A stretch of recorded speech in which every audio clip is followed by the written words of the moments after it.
টাঙ্গাইল জেলার মধুপুর উপজেলার মানুষের আলাদা একটি পরিচয় আছে, আর সেটা শুধু শালবন নয়।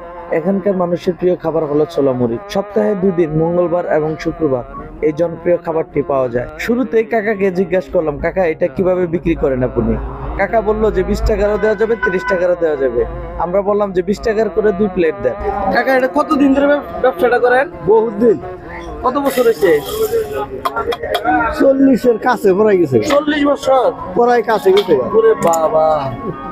এই খাবারটি হচ্ছে আসলে আমাদের মধুপুরের ঐতিহ্যবাহী খাবার। আসলে অনেক দূর দূরান্ত থেকে এই খাবারটি খাইতে আসে এখানে মানুষ। আসলে খাবারটা খুবই মজাদার একটি খাবার। দেখেন ভাই, কতগুলা খাবার, বুট মুড়ি মাত্র 20 টাকা।